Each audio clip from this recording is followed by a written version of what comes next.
Jurassic World Fallen Kingdom is in theaters now, and I've already published a spoiler-free review on my channel. If you don't want spoilers, if you don't want to know plot points, if you don't want to know my specific issues I had with a few things towards the end, and some in the middle and some in the beginning, and really some all over the place, that's your warning. This review is going to contain spoilers. Also, please do stay tuned to the very end of this video because I want to thank my sponsor, Dollar Shave Club, for sponsoring this video, and I'm going to talk to you guys a little bit about a special offer I have running with them right now. So Fallen Kingdom massively disappointed me. I wasn't a humongous fan of Jurassic World. That film also disappointed me, but nowhere near the same amount of disappointment I'm feeling. We are immediately thrown into newsreel footage of the volcano that's about to erupt on Isla Nublar, and a lot of animal rights activists are chanting and picketing for the rights of these animals, that they should be saved because they're alive, you know, they're real living creatures, even though they were created by man in a lab, and according to Ian Malcom, nature selected them for extinction, and this new thing is a mistake. That's what Ian Malcom has said throughout all of his appearances in the Jurassic Park films, and once again at the beginning of this movie, he says that as well. Now let's talk about something. When it comes to Jurassic Park fans, what would you say pretty much all of them agree on? Ian Malcom's right. When I watch Jurassic Park, I'm like, yep, I agree with you. This is a mistake. People are going to die. In The Lost World, he's like, oh yeah, ooh, that's how it all happens at first, but then later there's running and screaming. God damn it, you bastard. And so this film opens with Ian Malcom saying once again, no, this is nature correcting our mistake. This volcano that's going to destroy these dinosaurs, that's a correction for what we did wrong. They should go extinct. They don't belong on our planet anymore. And I'm like, yeah, I agree. They're dangerous and countless innocents have already died, and this is a mistake. Jurassic World, the actual park, was an obvious mistake. That was one of my biggest issues with that film, is I just didn't buy that they would actually make a park again after all of the problems that already happened. And so if all of the fandom essentially is usually on the side of Ian Malcom and goes, yeah, this guy knows what he's talking about. This film opens with him saying what we know is right, but then forces us really to follow two main characters, Claire and Owen, who disagree with that, who think the dinosaurs should be saved for the entire film. And I'm just thinking to myself, I don't agree with that. And yet these are our main heroes. And to me, that was a big mistake of the screenplay, because the film tries to set up the dinosaurs as animals that need to be cared for and protected and preserved.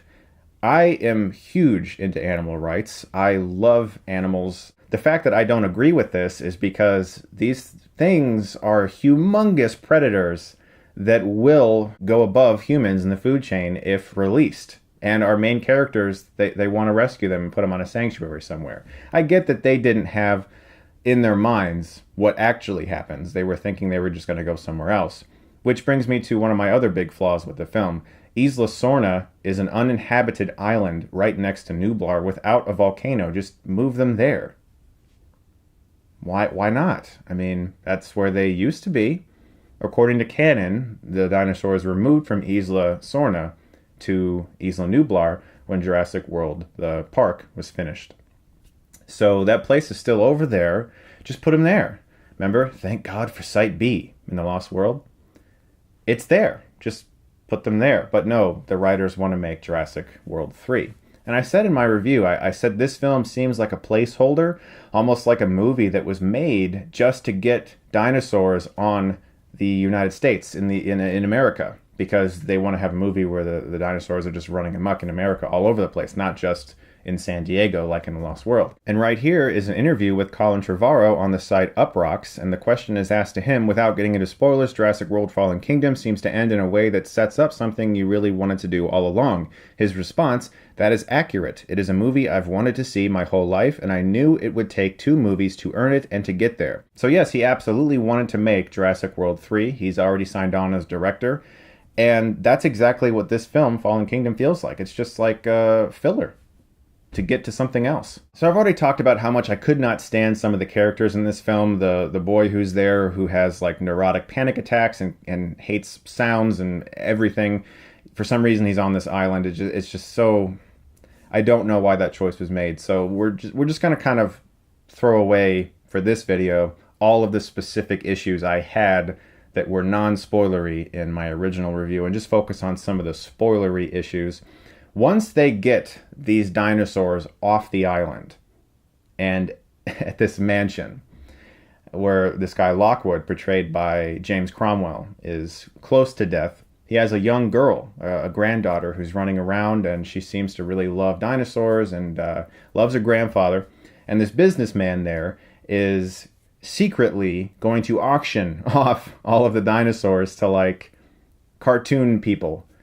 Like, there's one guy who's like, 20 millions. I'm like, Jesus Christ. Oh my God. Pushing aside the fact that there's a bunch of dinosaurs in cages and people are auctioning them off to warlords or people who just want to hunt one of these dinosaurs in an enclosure, pushing the stupidity of that aside, let's focus on the price tags. Because my friends and I, after this movie, we went to a restaurant and we were just sitting around talking about the price tags. The total cost, from what I remember, for all of the dinosaurs before the auction ends was like 120 million something or other. That's it? Hell, this movie cost 170 million. The budget for this movie costs more than buying actual dinosaurs, according to the screenplay.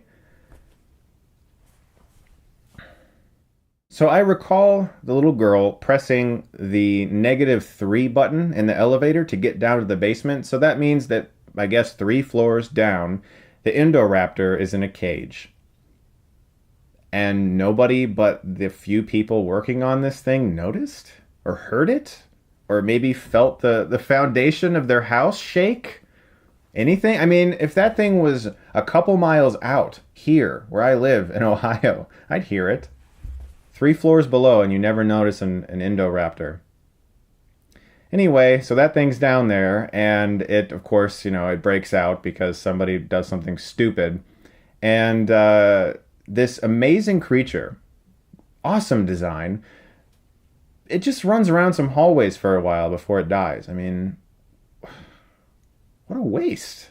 It's just a waste of great potential. Now, I mentioned in my review there are specific visual callbacks. One of the most effective scenes in the film, and I didn't mention it because this is kind of a spoiler, is once all of the dinosaurs are clearly dying and everyone's on the boat and they look back and you see the one Brachiosaur on the dock and it's like obviously about to die. It's being overtaken by smoke and flames. Probably my favorite part of the whole film. It rises up on its legs and does the iconic pose from the first Jurassic Park. And I'm like, well, you just ruined it. You kind of ruined it right there. It was so beautiful, and then you had to do a callback for some reason. Another one was the TRex roars at one point and makes the exact same copy and paste pose of the end of the first film with the sign when dinosaurs ruled the earth. It's right there on the collection, the 4K collection. The Indoraptor running towards the girl when she's in the little elevator. The dumbwaiter, I should say, and she's trying to pull down the thing just like in the kitchen scene. There's so many sequences that just feel like unnecessary callbacks. Oh, it doing the handle in her window, just like the Raptors in Jurassic Park. There's just so many moments where you're asking yourself, is this its own film? What film is this? One of my biggest issues with the movie is, as I said, it opens with us being told that these dinosaurs are to be cared for, protected. They're animals. They need to be preserved. And it wants to present them as animals, as living creatures that need protection. But it also wants them to be monsters in a mansion that creep up on little girls when they're in bed and almost eat them. If you're going to present a character like Ian Malcolm in the opening saying this is a mistake, and then we watch this mistake happen, that's understandable, like in the first film, because everyone's there because it's this amazing new thing.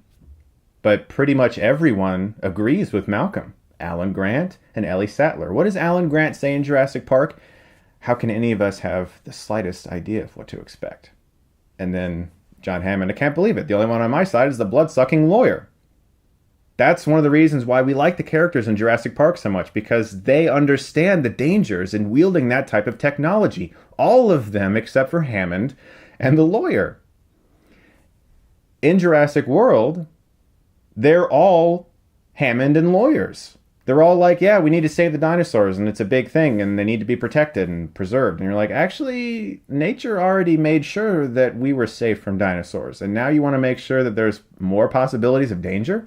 The film does have Owen and Claire imprisoned towards the end saying, we're at fault right now. You know, Owen says, I trained raptors and showed people in the military that they could be trained. And Claire feels at fault for controlling a lot of Jurassic World. But it's just that one scene. Besides that, they're still thinking about freeing all the dinosaurs. Gratefully, though, towards the end, Bryce Dallas Howard, she's about to touch that button and release the dinosaurs into the entire United States population, and she decides not to. And I went, thank God. Okay. Smart choice. Then that little girl just walks up and presses the button. We find out some stuff about her. She's a human clone.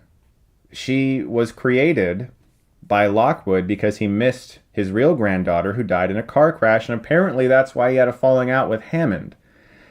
So she's the first real human clone, but what all is in her? We don't know. We get a long, lingering shot of her eyeball, and I was expecting for her to blink and for her eye to suddenly turn into a dinosaur eye, and if that happened, I would have got up and left at that point. I just can't stand the stupidity of these moments.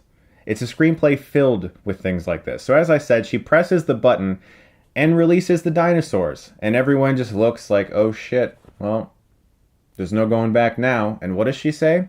I had to. They're alive, like me.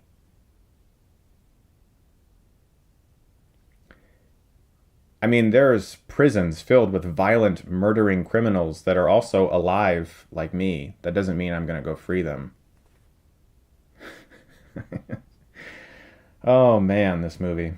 And honestly, I mean, I went back and I watched the final trailer, and so much of the film, like 95% of the story, is present in these trailers. You see the dinosaurs in the zoo with a lion, which is like one of the last moments of the film. You hear Ian Malcolm say, "Welcome to Jurassic World." That's also one of the last moments of the film. I can't believe Universal, after the gigantic success of Jurassic World and all the money they made, felt the need to market the film like this and show everybody everything. Gratefully, I didn't see all that before I saw the movie, but this film vastly disappointed me. It is filled with so many inaccuracies. One last thing, I mentioned that it sort of messes with the continuity of the other films by inserting this human clone into the mix. Somehow Hammond was involved in this or didn't want to be involved in it. It's just like, why? Why is this even a story? Why do we need a human clone girl? What did that add to this movie, besides the knowledge that it could be done? Other Jurassic Park drafts of unmade screenplays have explored human hybrids and dinosaur hybrids and human hybrid and all that stuff. But there's a reason that hasn't happened up until now. It's unnecessary. It doesn't do anything for this story. This film, if you really want to make dinosaurs loose in the United States, instead of them going to an auction at a mansion, there could have been something that made them break out as soon as they got to land, and then they're in the United States.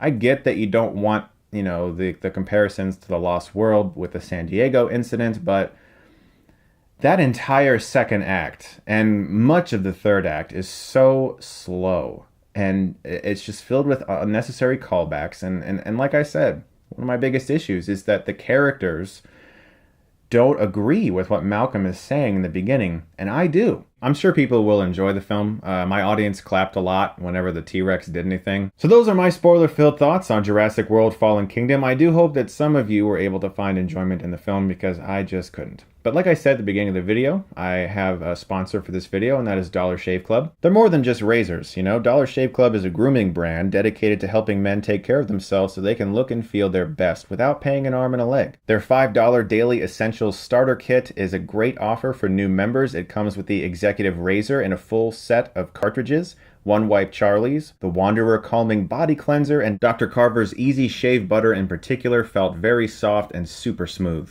All of these products are extremely high quality, in particular the 6-blade Executive Razor. Its design feels sleek and efficient. It's 6 blades, very high quality. And I want to thank them for sponsoring this video. Please do go to the link in the description below. That's dollarshaveclub.com/Chris Stuckmann and learn about their $5 Daily Essentials Starter Kit. So please do visit dollarshaveclub.com/Chris Stuckmann because their $5 starter kit right now is giving away the Executive Razor and 3 trial size versions of their other products for a very low price. Please do check that out, and thank you to them for sponsoring this video. Guys, thank you very much, as always, for watching. Look forward to more reviews very soon. If you did see Jurassic World Fallen Kingdom, I'm curious to know what everyone thought of it. Thank you very much for watching, and if you like this, you can click right here and get Stuckmanized.